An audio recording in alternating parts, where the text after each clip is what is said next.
How many people out there cannot stand that feature in newer games like Skyrim and Fallout 4 where it constantly adjusts the gamma to simulate your eyes adjusting to the light? Or what about Bloom? I thought so. I'm Sir Green Thumb, and that's why I'm going to show you how to turn those features off in Fallout 4 or decrease their effects to a more reasonable level.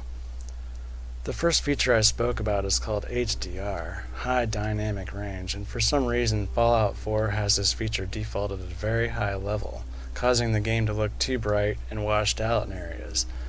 For instance, tabletops that are so bright you can't see the texture or items placed on top of them. The menu in Fallout 4 has no options to turn off or adjust HDR or Bloom, but I'm going to show you how to disable or adjust these options without using any mods or TEOFIS. The first step is to take the 3 text files that I linked in and put them into your Fallout 4 install folder. The next step is to go ahead and load the game and load a saved game. This fix does not work when you do it in the menu for some reason. You actually have to load a game. So I'm going to go ahead and load a game and show you what I'm talking about. In Skyrim, you could bring open the console with the Tilde key and type in TEOFIS, and that would basically fix it. TEOFIS stands for Toggle End of Frame Image Space, and that basically turns off a lot of post-graphical processing effects like Bloom, HDR, and other things that I'm really not sure about.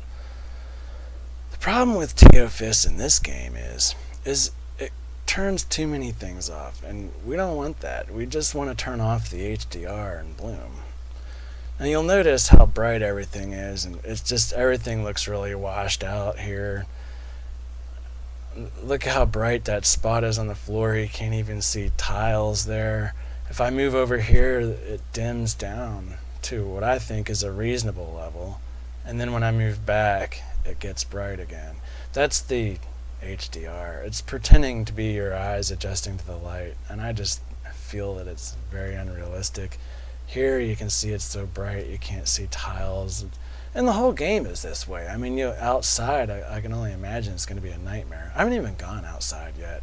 I've decided I wasn't going to play this game until I fixed this problem. It's too distracting for me. So I finally fixed it, and I thought, well, I better do a video.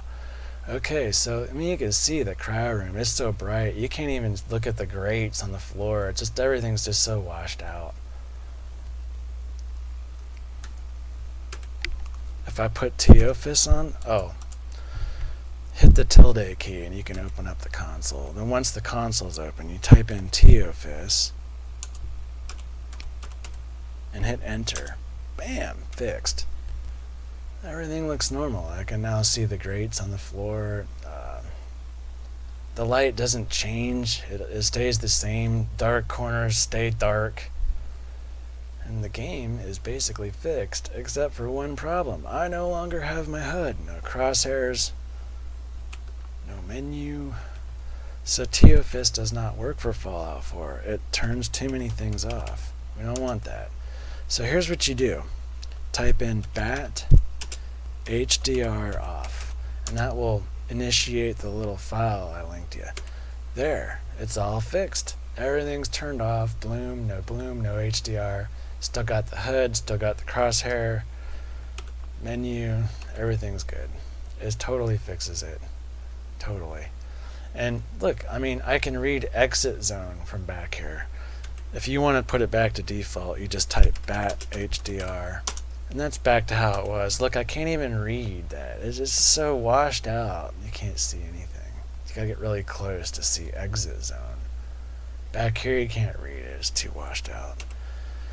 Now, I also have another one where you can do BAT HDR low. So you can leave it on. It turned it way down to make it a little more reasonable. For some reason, it just makes the game a little darker. But I suppose you can mess around with the settings and get it exactly the way you want it. If you want to try and change this manually, what you do is you bring open the console and you type in PHP. That stands for Print HDR Parameters. And you can see all the parameters there for the HDR. Eye adapt speed, eye adapt strength, bloom radius, bloom threshold, bloom scale, all the way down to sky scale. I ignore everything beyond cinematic saturation. Those things I don't change. But I adapt speed to sky scale. There's 9 values there.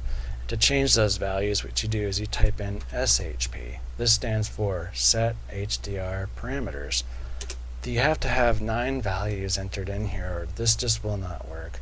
So if you want to manually change these numbers, you enter in each number in the order that it shows as it's printed. And the numbers have to be entered in as floats, which means they have to be represented as a decimal. So we'll start with I adapt speed 2.0. Comma. Everything, all the numbers have to be separated by commas.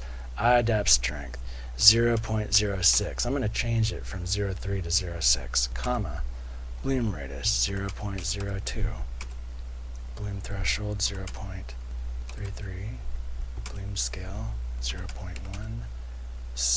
Luminance, target luminance 10.0, comma 1.0. Sunlight scale 1.0. Sky scale 0.0. Bam.